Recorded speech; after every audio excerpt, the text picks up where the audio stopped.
Alors, c'est vraiment une spécialité de nos régions, des Vosges mosellanes et en règle générale de tous les piémonts montagneux. C'est une truite.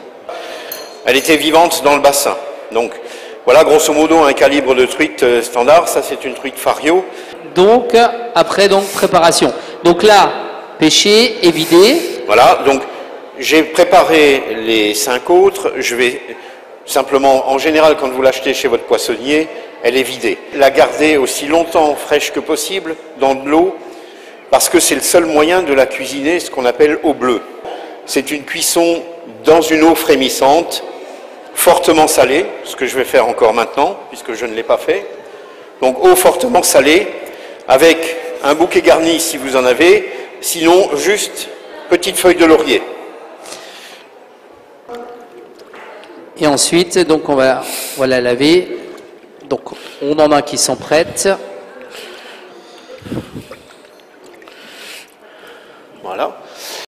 Et on la plonge, si vous voulez, quelques instants dans une eau vinaigrée avec un simple vinaigre blanc ou un vinaigre Melfort, ce que vous avez à la maison. Et c'est en fait cet effet-là qui va lui donner la fameuse couleur bleutée. Ah, c'est ça qui donne la couleur bleutée. Vous avez le poisson, si vous voulez, l'écaille du poisson est entourée d'une couche un petit peu limoneuse comme ceci, d'accord? Et la réaction avec l'acidité du vinaigre, ou du citron d'ailleurs, va en fait donner cette couleur, cette coloration bleue, d'où l'appellation truite au bleu, puisque techniquement, c'est en fait un poisson poché. D'accord. Alors, la cuisson d'une simplicité biblique, vous avez une eau frémissante, pas bouillonnante, donc... Alors, frémissante, c'est combien de degrés? Alors, frémissante, c'est entre 60 et 80 degrés, d'accord? Et là, je vois que c'est salé, hein? Oui, oui, il faut... Alors, un bouquet garni dedans, donc une feuille de laurier. Oui. Alors, pourquoi salé?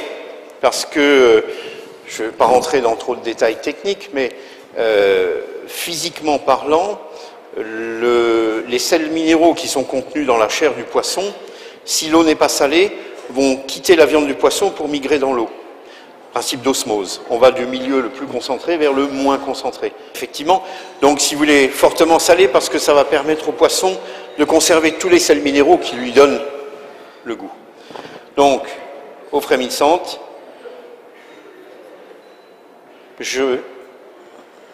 donc on plonge les truites dedans. Donc, temps de cuisson de la truite. Alors, temps de cuisson, c'est un certain temps. Ah. Pour nous, le temps de cuisson est à l'œil, dans le sens où, quand je regarde l'arête, vous voyez que j'ai toujours un petit peu de sang le long de l'arête, d'accord? Cuisson, ça veut dire que toute cette partie-là est parfaitement blanche. Donc, comme le poisson est ouvert aussi, ça trompe un peu? Bah non, ça se voit, on le verra. D'accord. Là, en fait, comme le poisson, je l'ai ramené de mon bassin, il a déjà une bonne petite demi-heure. Donc, le temps de cuisson va être de l'ordre de 5 à 6 minutes maximum, eau frémissante. Ne jamais surcuire une truite, parce que c'est dommage. Donc, on va le laisser tranquillement vivre sa vie, enfin, sa fin de vie. Hein. Et je vais... Alors, l'accompagnement, la truite, c'est un plat à lui tout seul. Donc, un petit peu de beurre fondu, beurre clarifié. Beurre clarifié, vous prenez une motte de beurre, vous la faites fondre doucement, de préférence au bain-marie, et vous allez avoir la matière grasse qui va se séparer du petit lait. Donc, vous écumez le petit lait et vous avez un beurre clarifié. Bien jaune et transparent. Voilà. Un petit peu de citron. Là, nous avons choisi d'utiliser des pommes de terre rates qui sont en fait chaudes. Pommes de terre de Bretagne qui a l'avantage de pouvoir se cuire dans la peau. Ouais. Parfaitement goûteuse, une chair ferme, pas farineuse, juste comme il faut. Et puis avec le mariage du beurre, c'est excellent, parce que voilà. la rate en elle-même a une saveur un peu beurre. Exactement. Hein. Préparation donc du citron. C'est... Donc ça, c'est pour de la déco sur l'assiette ou c'est parce qu'après, je veux dire, une fois qu'on a levé la peau, je veux dire, ça permet en fait de mettre un petit filet de beurre et un petit filet de jus de citron.